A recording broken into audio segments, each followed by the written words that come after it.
안녕하세요. 윌리엄 리입니다.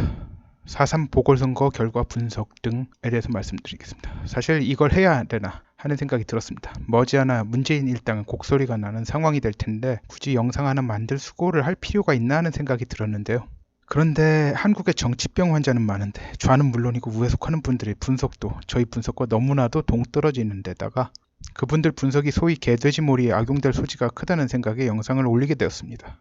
근데 사실 좀 충격이었습니다. 제가 요즘 페이스북을 눈팅만 가능합니다. 정지가 돼가지고.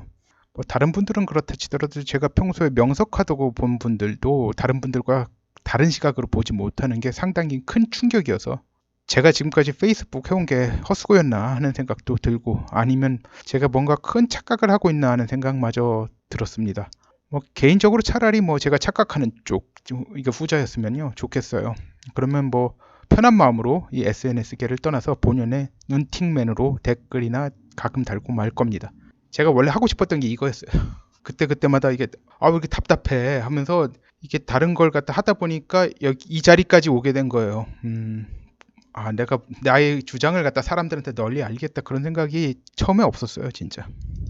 일단 개표 결과를 살펴보겠습니다. 유권자의 51.2%가 선거에 참가했습니다. 두 선거구가 다 그러니까 창원 성산하고 통영 고성군 선거 참여율이 똑같아요. 그러니까 거의 51.1 몇 퍼센트, 51.2 몇 퍼센트인데 뭐 반올림으로 따지면 둘 다 51.2%입니다. 뭐 국회의원 보궐선거를 치는 두 선거구 선거 참여율이 거의 같았어요.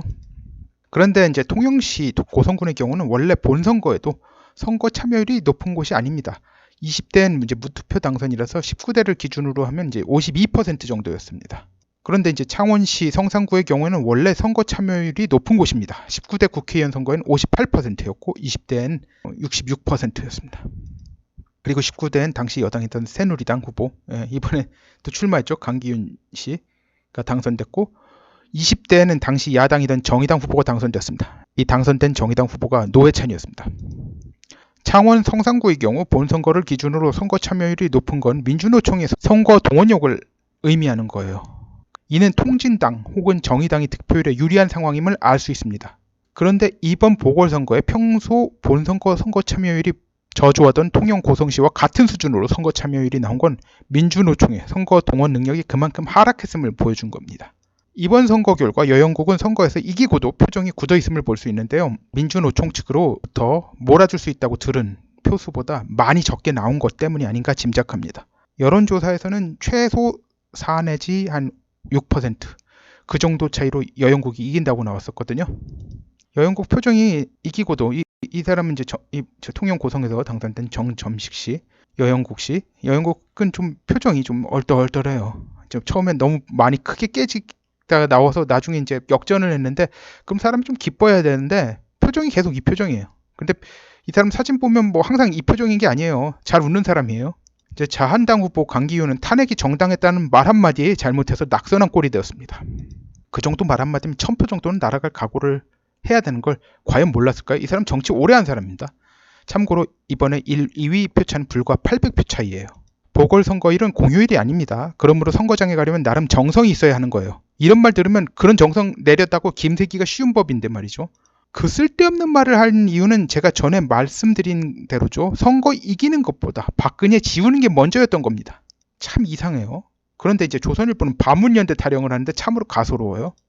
이번 선거에서 자한당, 바미당, 애국당 득표율 다 합한 것에서 정의당, 민중당 득표율을 빼면 0.13%라고 하면서 말이죠.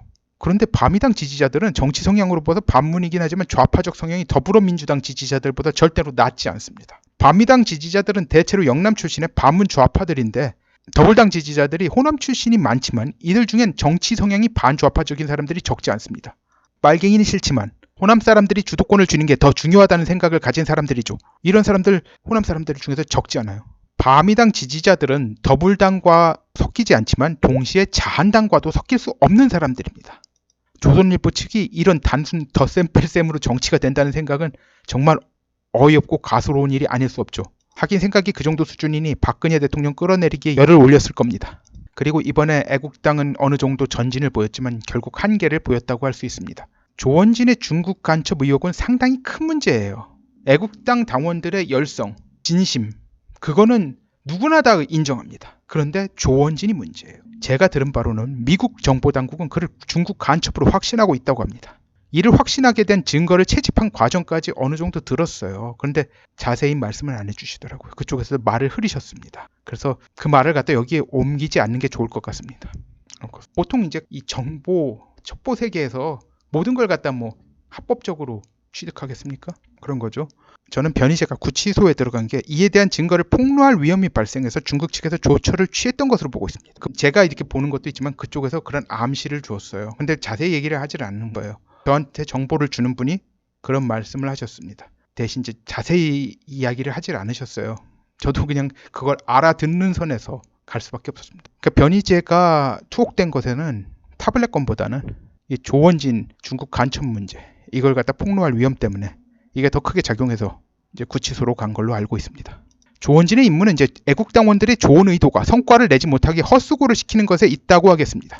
이제 중국 특무는 탄핵 후에 친박 연대와 같은 정치 세력이 발생할 걸 예상하고 조원진을 앞세워 이를 선점하고 이에 모인 사람들 에너지를 낭비시키는 계획을 수립한 것으로 보입니다.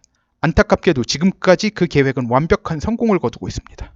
결국 애국당이 자한당을 대체하는 세력으로 성장하는 것이 완벽히 저지되고 있죠. 이런 한심한 상황에 대해 분석하는 게 참으로 싫습니다. 그렇지 않아도 귀차니즘이 강한 제가 이런 일을 하는 게 즐거울 리가 없습니다.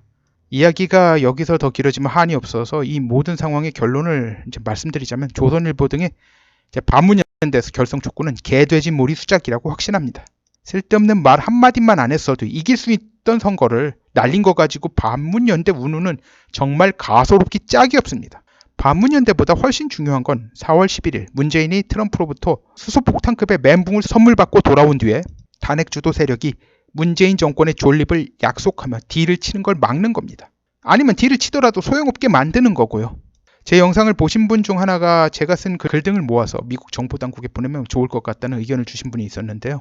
유튜브는 몰라도 페이스북에 올린 건 이미 모니터가 되어 미국 정보당국 상부에 보고될 건 이미 다 보고된 걸로 알고 있습니다. 이에 대해 이야기를 하면 정말 길어지는데 귀차니즘도 있고요. 네, 하여튼간 4월 11일 이후엔 한국 정치가 엄청난 충격파에 요동을 치게 되면 굳이 뭐 이런 분석이 굳이 필요한가 생각이 들었습니다.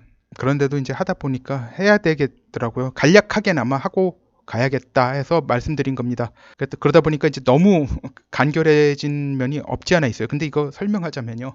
굉장히 길어집니다. 이게 이게 숫자적인 분석을 갖다 다 해야 되는데 그거 하려면요. 이거 상당한 정성을 기울여야 되는데 제가 그럴 여유가 없습니다. 그래서 이 정도밖에 못하는 거 양해 바랍니다. 이해하실 분들만 이해하셨을 거라고 보고요. 만약에 뭐 이해가 안 되셨으면 뭐 영상을 다시 보시면서 각자 생각해 보시길 바랍니다. 이 모든 걸 길게 설명할 여유가 없어서 이 정도로 축약해서 말씀드릴 수밖에 없다는 점을 양해하시기 바랍니다. 구독, 좋아요, 알림벨, 공유 부탁드립니다. 감사합니다.